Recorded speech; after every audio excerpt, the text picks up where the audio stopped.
It's Dr. Manning. Welcome to Asylum. Um, so the topic is purposeful pleasure. So the idea is to create a conceptual space or to create a thought. So the idea is to create an idea. That's recursive, right? So the idea is to create a conceptual space that has the right combination of not just concepts, thoughts, but also has the right emotion, the right motivation. Hey Conway, how you doing? But that has the right motivation. So essentially, you have to have a specific state of mind. And the concept of purposeful pleasure is of having a state of mind where you're doing something, and although doing it is not necessarily pleasant in the moment, hey Doc Zarina, how you doing? Even though doing it is not pleasant in the moment, because of the narrative, the way you understand it, the meaning that it has to you in mind, you're able to get through it anyway, and not just get through it, but you're able to do it with a sense of purpose that makes it pleasurable. Now, the reason this is important, hey John, how you doing? The reason this is important is that your brain basically, the way you think is that something happens in the environment and it startles you, it surprises you. And in your reflex, in your like itch desire to make sense of it, and they call this state cognitive dissonance, you don't know what story to tell yourself about what happened, so you're grasping for meaning. Okay? When you grasp for meaning, you collapse onto what's called, and some of the quantum guys like to use this metaphor. It's the metaphor of a wave collapse. That's why I say you collapse. You collapse onto a frame of reference, something you recognize, something you can get your brain around. Usually it involves a story and a character, and you imagine that you're a character in some long biography. It's just that we usually forget that and we don't think about it the right way. Now, when you use purposeful pleasure as the way to think about how you keep things in your mind, how you go from idea to idea, how you navigate things during stress, how you to figure out what to do next in the present moment, kind of your mood and how meaningful your life feels overall, then it gives you a different focus. It gives you a focus. Hey, Doc Nicole, how are you? It gives you a sense of direction in any given moment. So this is what you'll often hear people say, reconnect to your why, get into flow, connect with your higher self. These are all different ways of saying to get into a purposeful pleasure state of mind. Okay? So we've talked generally about what a state of mind is. It's sort of a combination of stories you're telling yourself, what character you imagine yourself to be in that story. Even more deeply, it affects it's your mindset. It affects whether you feel empowered or disempowered. Positive emotional states, states that feel good when you're in them, are more empowered. They make you feel as if you have more choices. They make you feel in control. They make you feel creative. They make you feel heard. They make you feel felt. They make you feel connected to the universe overall. And I know that's a really poetic definition of it, but just roll with it and just, just feel it more than logic it, I guess is the best way to phrase it. Okay. So that's what positive emotional states do to you. They empower you. Negative emotional states disempower you. They make you feel, they make you think of stories where you've been beaten down, where you've been knocked out, where you've been overwhelmed, where you felt criticized, where you felt stuck, where you felt unheard. I don't know if I've said unheard before, but so these are disempowered states because you think about it, no one wants to be there really. If you're there, if that's your present, if that's how you feel when you tap into your current state, when you say, where am I now? What am I feeling? What story am I telling myself? What character do I see myself to be in that story? If you, if when you tap into that state, it's a disempowered state, you actually even end up feeling stuck in that state. Okay? That's such a powerful negative feeling that most of us avoid ever going into those thoughts. When we have that idea, we immediately, hey there, how are you doing? So when you have those, when you even have a glimpse of something happening in your environment that would normally lead you to think that thought, you immediately have this anxiety, this negative feeling, and you start either fixating on it, worrying about it, and in that paralyzed state, in that triggered state, you're not productive. You're not doing anything purposeful. You're not doing anything that's going to move you towards what you want as the outcome. You're draining yourself. You're spinning your wheels. You're in what's called fight, flight, freeze, faint. One of those four drop states where the environment has won. You're in resignation. Whatever happens, happens. Let go and let God, and not in a hopeful, optimistic way. So those are your disempowered states. We in disempowered states, we disconnect. We feel ashamed. We feel guilty. We feel angry. We feel helpless. We feel hopeless. Sometimes we even feel bored. Hey Sherry, how are you? Because sometimes the brain, by going to a state of bored, gives you some relief. Okay. Now, what's important is that your disempowered states, they have this constant feeling of like weight on you, like something having the power, something outside of you being in control of the circumstances. It's a sense of a constant onslaught of chaos where you feel as if there's nothing that you can do to solve the problems and create quiet. Okay? Now, all of those states lead to you usually not doing anything and just kind of sitting there and again going into these scripted ritualistic behaviors. If I'm not going to get to where I want to be, I might as well make camp here and start getting used to this story. And so you take on a character role in that story. You become that character, and you kind of measure yourself according to that. It affects your self-esteem. It affects how you talk to yourself in every day. That's sort of one pathway in those disempowered states. Okay, there's always some negative emotion associated with it. The people around you may feel toxic. They feel like they're pushing you around. They're not hearing you. Um, they're not appreciating what you're doing. They're not seeing your value. All of these different negative states of mind, negative ways of being, negative ways of feeling, are again on the disempowerment end of the scale. Those states will create themselves by default. Life will do those for you. Those are your default states. Those are states that our parents have passed down. We've seen bad things happen and it startled us. It caused negative states and you were like, I don't like this. Now, purposeful pleasure is about creating, and I like to think of it like as a rocket that takes you from one of these disempowered states to a state of more relief.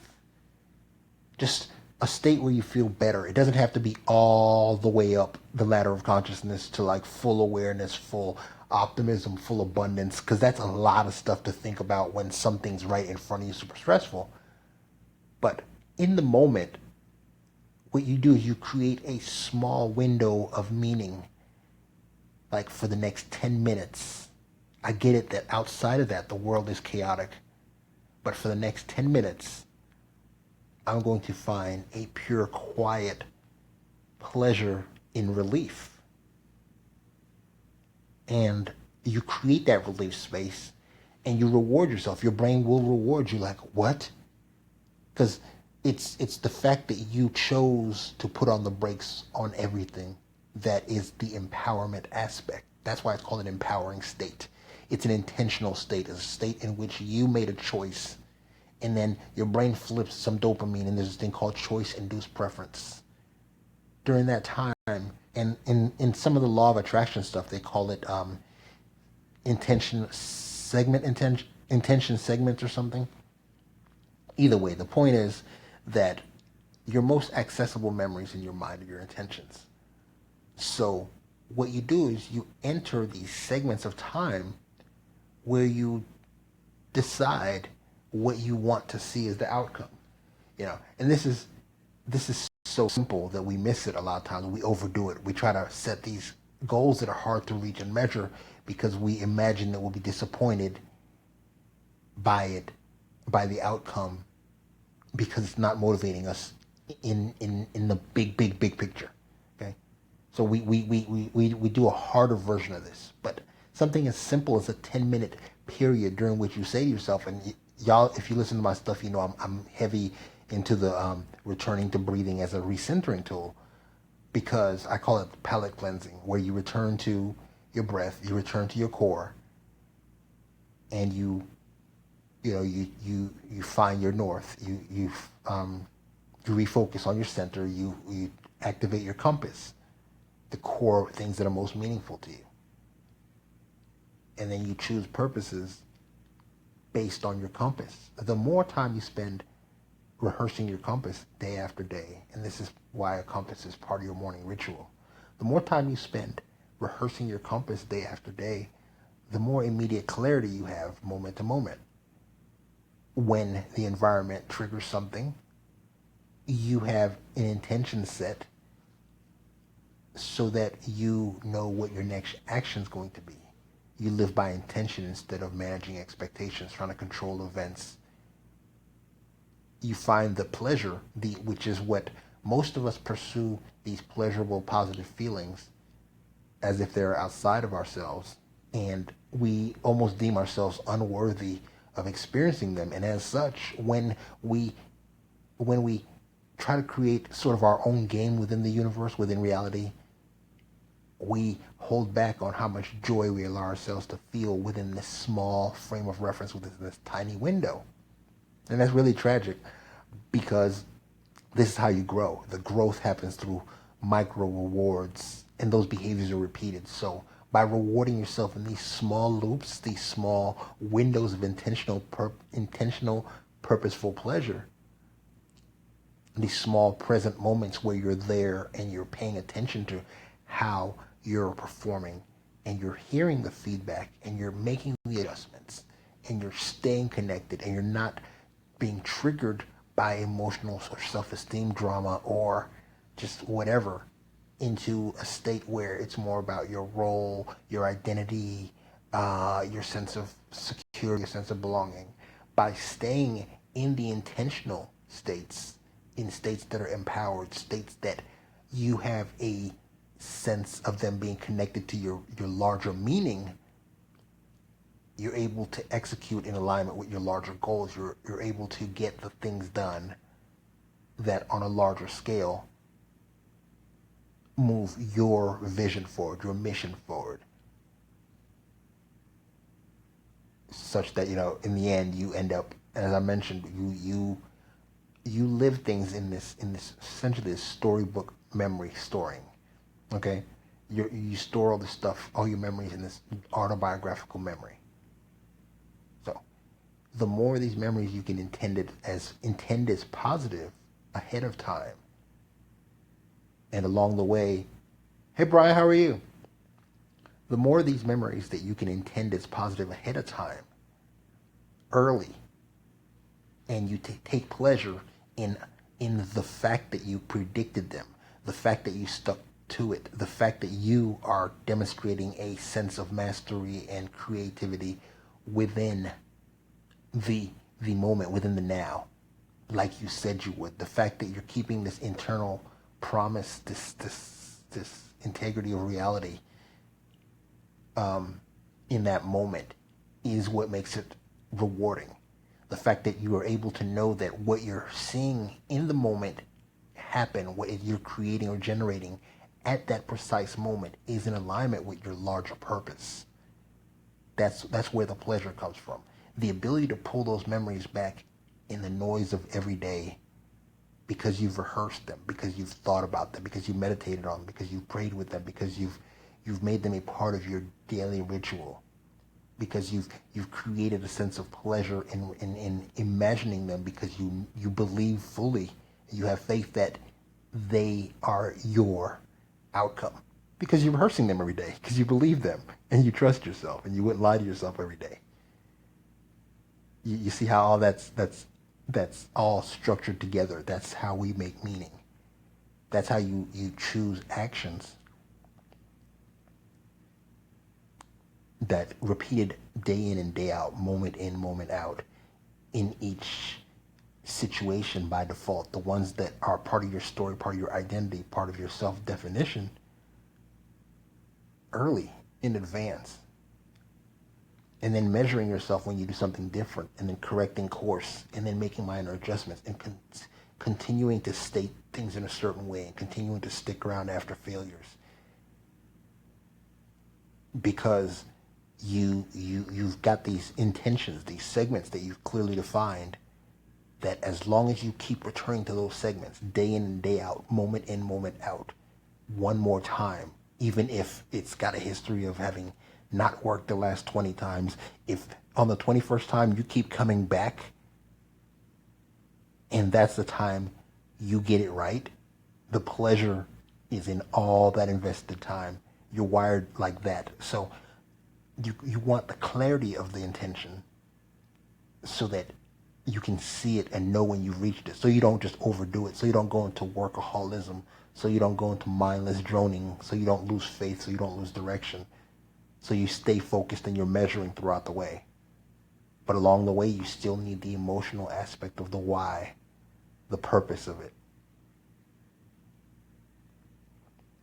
So hopefully that explains the concept as I'm imagining it. Because again, the goal is to create a way of practicing that is just in sync with your way of being, so that you don't feel as if in order to succeed in this imaginary game, you have to make these meaningless sacrifices, and you have to judge, criticize, and undervalue yourself in each action. So by choosing actions that are aligned with your purpose, you create this sense of purposeful pleasure by connecting to your larger meaning. So hopefully I communicated that. Thanks for joining me in Asylum. Dr. Manny, I'm out.